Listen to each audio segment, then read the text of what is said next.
In 1953, the Central Intelligence Agency of the United States launched the most disturbing and morally catastrophic secret program in the history of American government. They gave it a code name, MK-Ultra. For over 20 years, not a single person outside the walls of the agency knew this program existed. No congressional oversight, no judicial review, no public accountability of any kind. The men running it answered to no one. They operated in complete darkness. And in that darkness, they did things to ordinary American citizens that would later shock the entire nation. This is not speculation. This is not conspiracy. Every word of what you are about to hear comes directly from declassified government documents. Files the CIA tried to destroy files that survived by accident. The truth they buried for 2 decades is about to be told, and it is worse than anything you have imagined.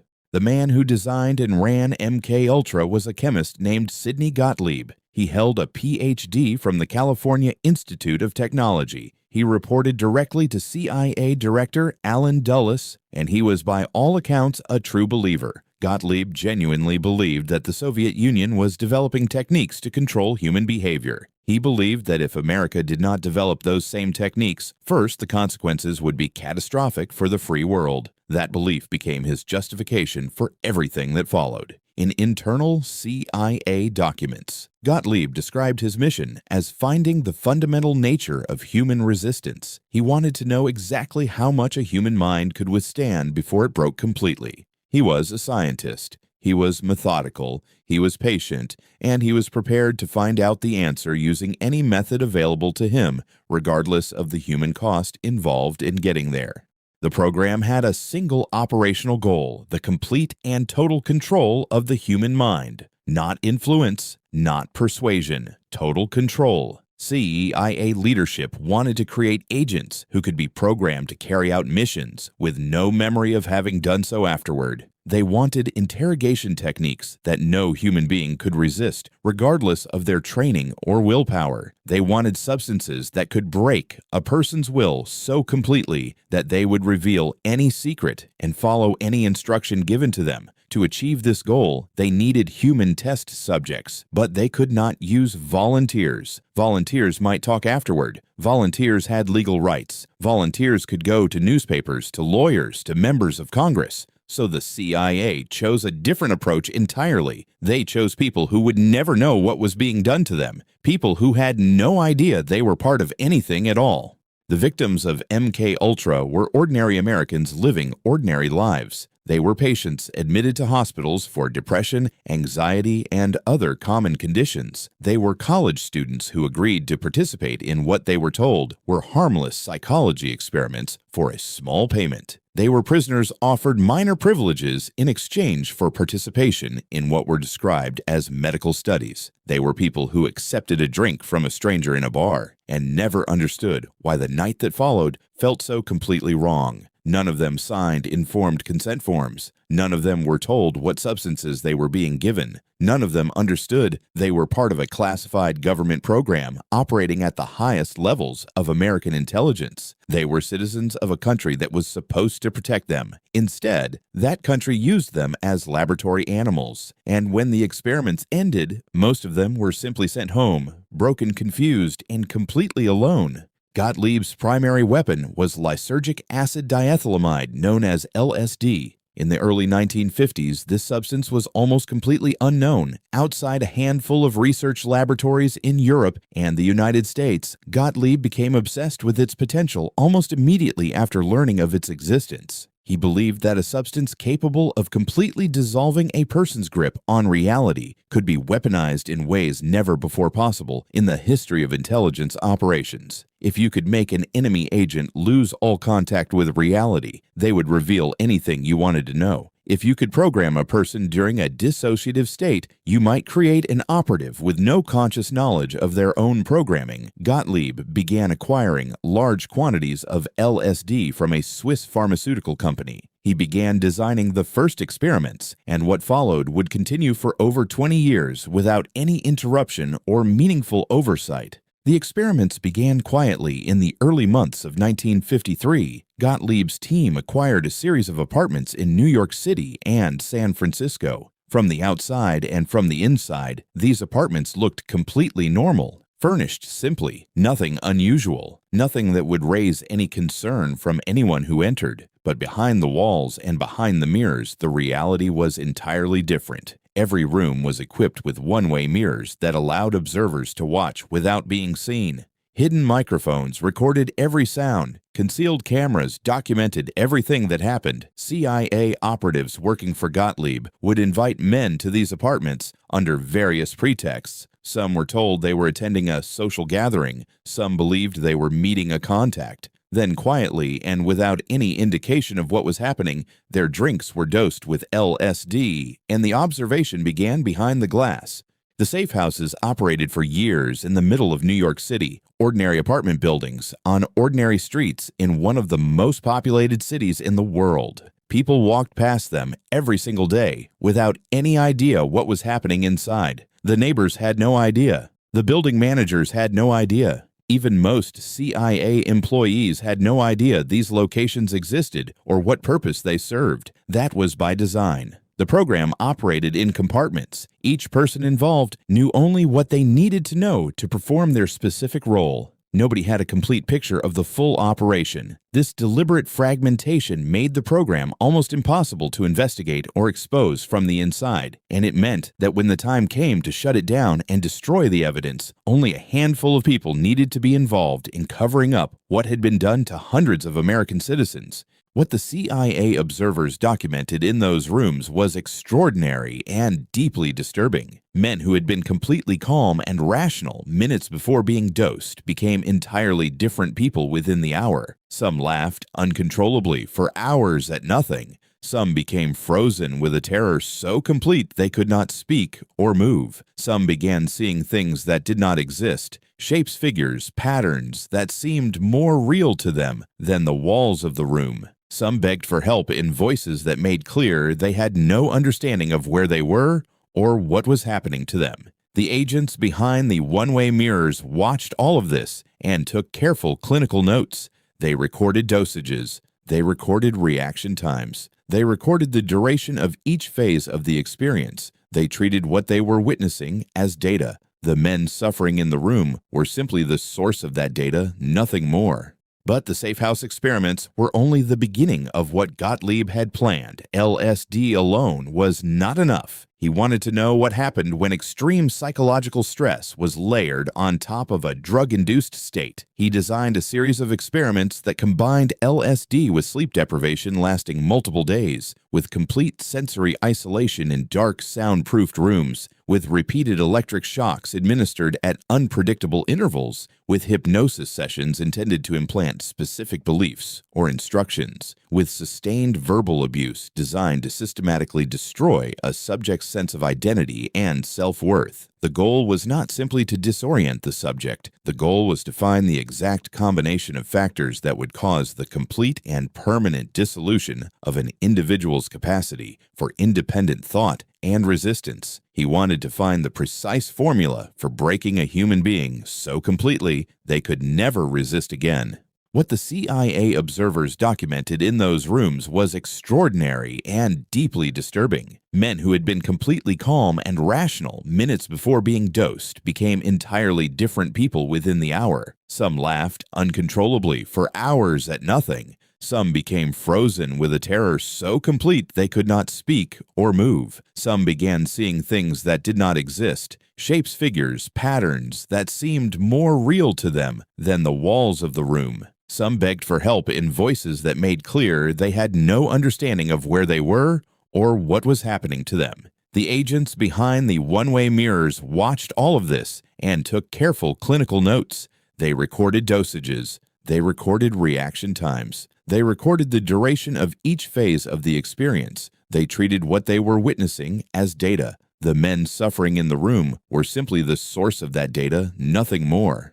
Frank Olson's reaction to being secretly dosed with LSD was severe and did not resolve in the days that followed. He became withdrawn and deeply agitated. He told colleagues he was having serious doubts about his work, that he wanted to leave the agency, that he felt he had made a terrible mistake by being involved in what the CIA was doing. His supervisors were informed of his deteriorating mental state. He was taken to New York and placed under the supervision of a CIA-affiliated psychiatrist. His family was told he was receiving treatment for a work-related breakdown. Then on the morning of November 28, 1953, 10 days after being dosed at the Maryland retreat, Frank Olson went through the closed window of room 1018 at the Statler Hotel in New York City and fell 10 stories to his death, leaving behind a wife and 3 children who deserved the truth.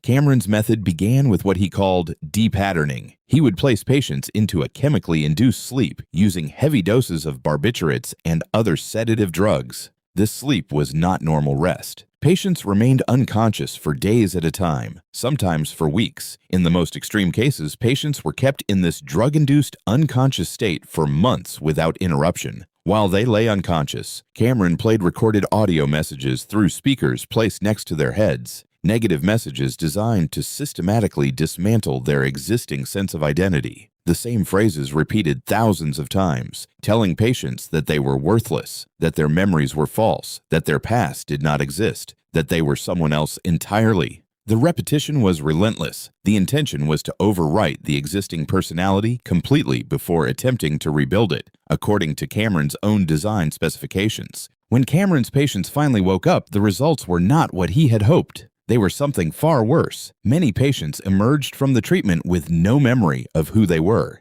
They could not remember their names. They could not remember their families. They could not remember any event from their lives before entering the hospital. Some had regressed to childlike states, unable to perform basic functions they had managed for decades. Some had lost the ability to speak coherently. Some sat in silence for hours, unable to respond to any stimulus at all. These were not enemy combatants. These were not spies or criminals. These were ordinary Canadian citizens, teachers, accountants, parents, grandparents, who had walked into a hospital seeking help for depression or anxiety and had emerged as something unrecognizable even to themselves and to the people who had loved them their entire lives. The families of Cameron's patients were told that the treatment was experimental but promising. They were not told about the CIA funding. They were not told about the sleep deprivation or the drug-induced comas lasting months. They were not told about the recorded messages played thousands of times into the ears of unconscious patients. They watched their loved ones deteriorate and were told this was a necessary part of the therapeutic process. Some families spent years waiting for their relatives to recover. Some waited decades. Some are still waiting. The damage Cameron caused was not temporary. It was permanent, it was irreversible, and it was inflicted deliberately on people who had done nothing wrong and who trusted a system that was supposed to protect them. The CIA funded every session, every drug, every recording, every destroyed mind with taxpayer money and complete legal immunity.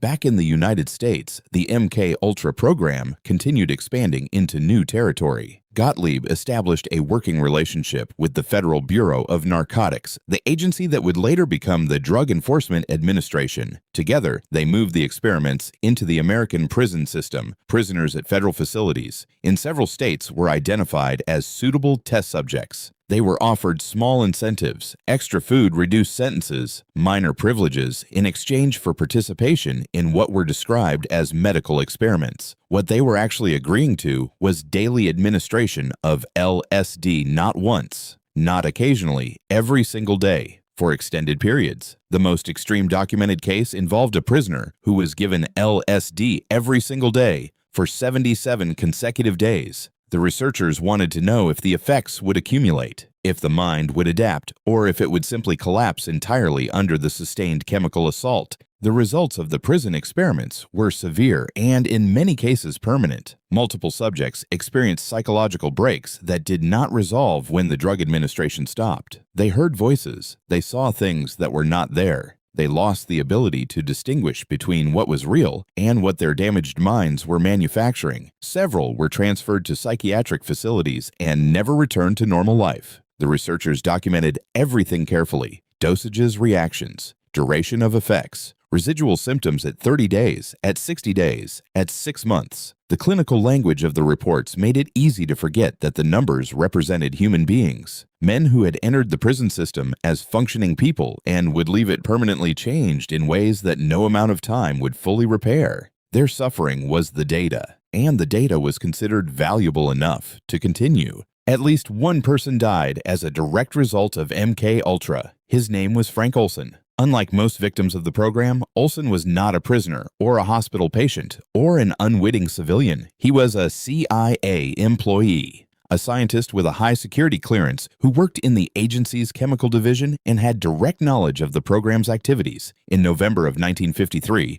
Olson attended a work retreat at a rural property in Maryland with a group of colleagues, including Sidney Gottlieb. During the retreat, Gottlieb secretly added LSD to the drinks of several attendees without their knowledge or consent, including Olson. It was, according to later CIA testimony, an experiment to observe the drug's effects on people in a social setting who did not know they had been dosed. It was also a profound betrayal of a colleague who had dedicated his career to serving his country. Of all the doctors who participated in MK Ultra, none conducted experiments more extreme or caused more lasting damage than a Canadian psychiatrist named Ewan Cameron. Cameron was not a fringe figure. He was one of the most respected psychiatrists in North America. He had served as president of both the American Psychiatric Association and the World Psychiatric Association. He ran the Allen Memorial Institute at McGill University in Montreal. He had published extensively, he had a reputation, and he had a theory that he had been trying to prove for years, that the human mind could be completely erased of all existing memories and personality and then rebuilt from nothing according to a deliberate design. He called the process psychic driving, and when CIA funding became available through a front organization, Cameron finally had the resources to test his theory on real patients who had no idea what was about to happen to them.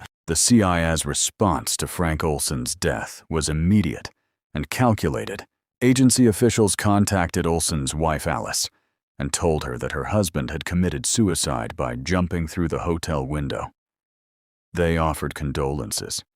They arranged for a small financial settlement. They said nothing about the LSD.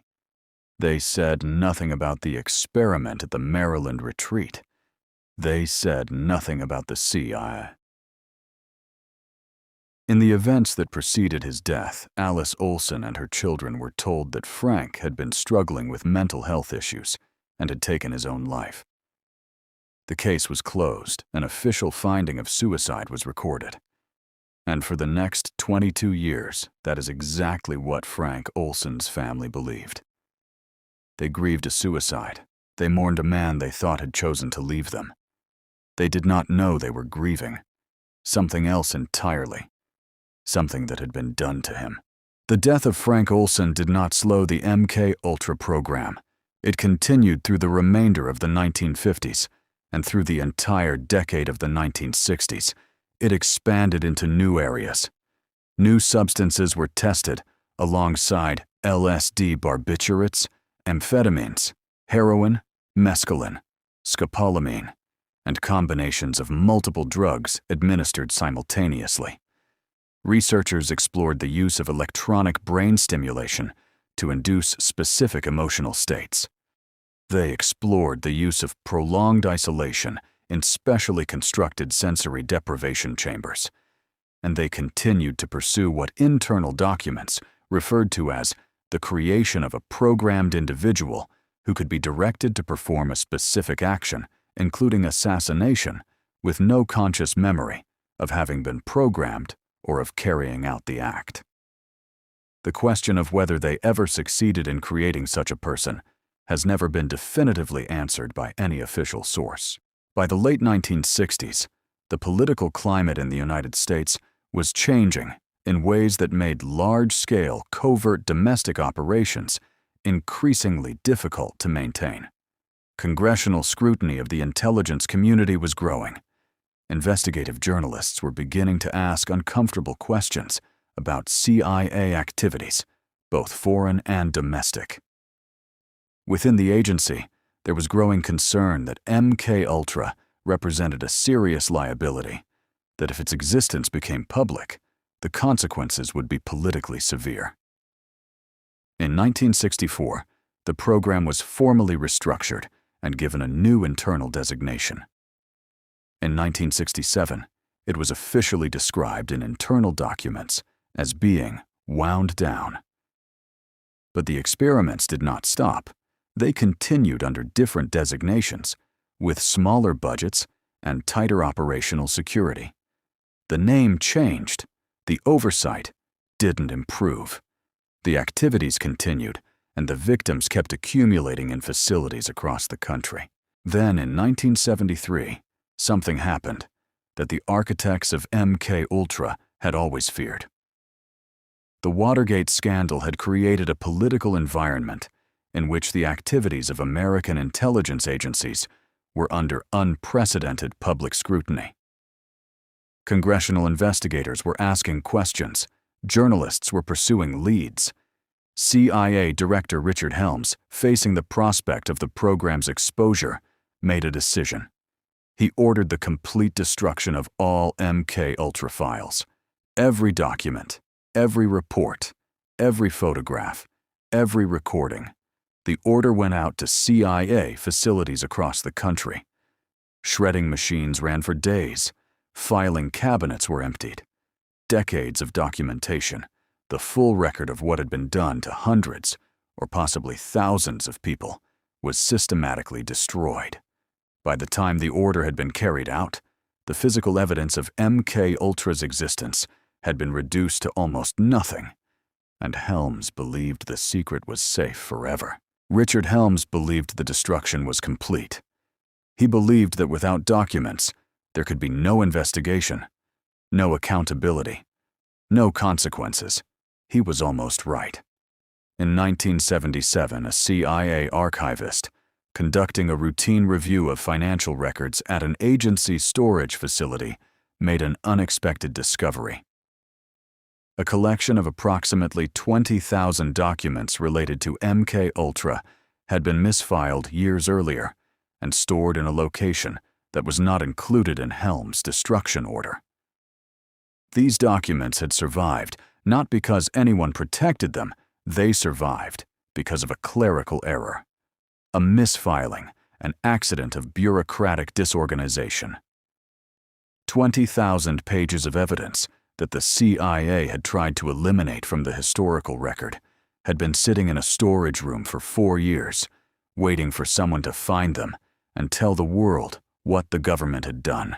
The discovery of the surviving MK Ultra documents triggered an immediate Senate investigation. The Church Committee, which had already been examining CIA activities, was reconvened with a specific focus on the mind control program. In the summer of 1977, Senator Ted Kennedy chaired a series of public hearings that brought the full scope of MK Ultra before the American public. For the first time, survivors testified. They described being drugged without consent, being subjected to electric shocks, being kept unconscious for months, being told after waking that they could not remember their own children. Families of victims who had died testified about what had been done to their loved ones. Journalists and civil liberties advocates testified about the broader implications of a government program that had treated its own citizens as expendable laboratory material for more than 20 years while collecting a government salary. Sidney Gottlieb was called to testify before the Senate. He appeared calm. He was cooperative in a narrow technical sense, confirming facts that were already documented and could not be denied. But he expressed no remorse for what the program had done to its victims. He did not apologize. He did not express regret. When asked directly whether he believed the program had been justified, given what it had done to innocent people, Gottlieb said yes. He said he believed it had been necessary. He said that, given the same circumstances and the same information, he would make the same decisions again. After the hearings concluded, Gottlieb retired from public life. He moved to a farm in rural Virginia. He raised goats. He practiced folk medicine. He lived quietly and without apparent difficulty for another 26 years. He died in 1999 at the age of 80. He was never charged with any crime against the people he had destroyed. The survivors of MK Ultra and the families of those who had been killed or permanently damaged faced enormous obstacles in seeking any form of accountability or compensation. Many victims did not know they had been part of the program. They knew something had been done to them. They knew they had never been the same afterward. But without access to the classified files, they had no way to prove what had happened or who was responsible. Those who did come forward faced skepticism, legal barriers, and the resources of the United States government arrayed against their claims. A small number of victims eventually received financial settlements, amounts that bore no relationship to the damage that had been done to their lives. None received a formal apology from the United States government. The official position was that the program had been wrong, but that accountability had been addressed through the public hearings, and that was enough. The Canadian victims of Ewan Cameron's experiments faced a separate and, in some ways, more difficult path toward any recognition of what had been done to them. Cameron himself died in 1967, before the program was exposed, and so escaped any legal consequences entirely. The Canadian government initially denied any knowledge of or responsibility for what had happened at the Allen Memorial Institute. It took years of pressure from victims and their families and advocacy groups before the government acknowledged that Canadian citizens had been harmed. In 1992, the Canadian government provided compensation to a small number of Camerons, surviving victims a payment of $100,000 each, that many recipients described as inadequate and insulting, given the permanent destruction of their identities, memories, and relationships. No formal apology was issued for another decade, and many victims died, waiting for acknowledgement that never came. In 1994, Eric Olson obtained permission to exhume his father's. Body A team of forensic scientists led by James Starrs, a professor of forensic science at George Washington University, conducted a full examination of the remains. What they found was significant. Frank Olson had injuries to his skull that were inconsistent with a fall from a window. Specifically, there was evidence of a blunt force trauma to the head that appeared to have occurred before the fall rather than as a result of it. Starrs concluded that the evidence was more consistent with homicide than with suicide. The New York District Attorney's Office opened a preliminary investigation, but the investigation was eventually closed without charges being filed. The official cause of death was never changed. Frank Olson's death remains in the formal legal record of the United States, an unsolved case that his family believes was a murder covered up by the agency he served. After the Senate hearings of 1977, the CIA issued a formal acknowledgement that MK Ultra had existed and that it had involved activities that violated the rights of American citizens. Director Stansfield Turner testified that the program represented a failure of the agency's leadership and a betrayal of the values the agency was supposed to uphold. Reforms were promised, oversight mechanisms were strengthened. Congressional committees were given expanded authority to monitor intelligence activities. The official narrative that emerged from this period was one of a closed chapter, a dark episode that had been exposed, examined, condemned, and corrected. The American public was told that nothing like this could happen again. The intelligence community had learned its lesson. The era of unchecked covert experimentation on American citizens was over, and the people responsible had been held accountable through the process of public testimony and institutional reform. The problem with that narrative is what came afterward.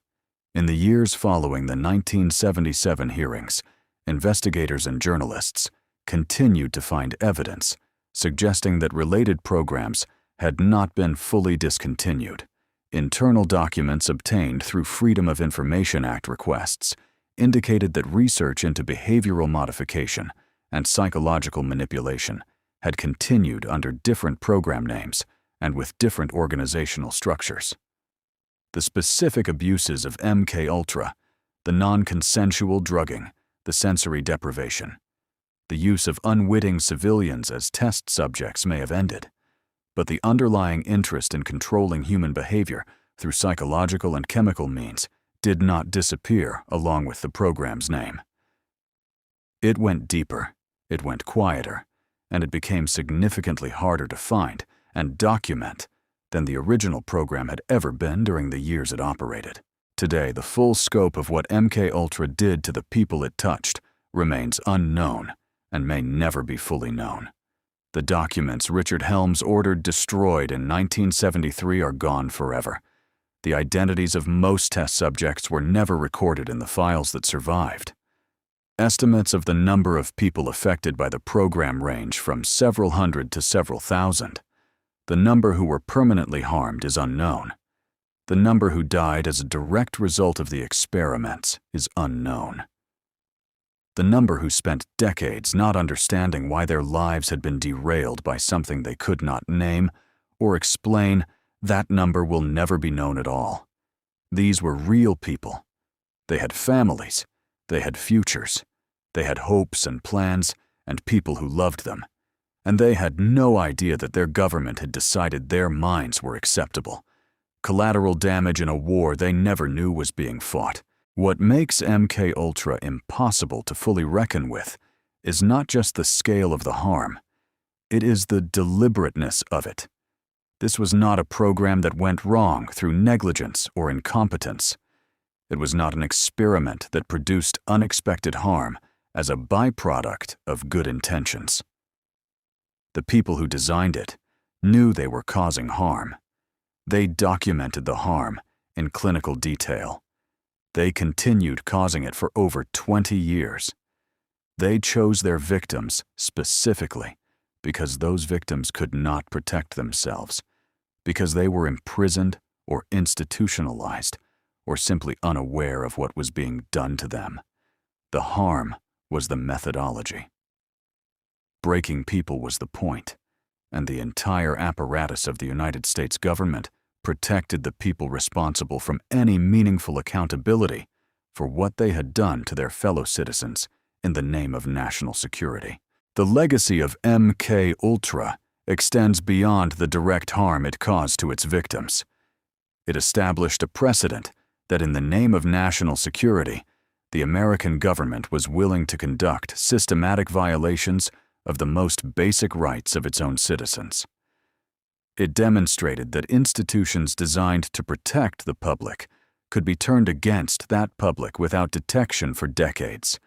It showed that the people most trusted with power, doctors, scientists, intelligence officials, could use that trust as a weapon against the people who extended it to them. Every subsequent revelation about government overreach, about non-consensual surveillance, about the use of state power against civilians, all of it exists in the shadow of what MKUltra proved was possible. Not theoretically possible, actually possible. Documented, funded, sustained for 2 decades, and very nearly completely erased from the historical record by the people who carried it out. There are people alive today who were affected by MKUltra. Some know what was done to them, most do not. The program ended, but its effects did not. The people whose minds were altered without their consent aged, and in many cases died, without ever receiving acknowledgement from the government that harmed them. Their children grew up with parents who were never fully themselves after the experiments. Their families never understood why their loved ones had changed so completely and so permanently.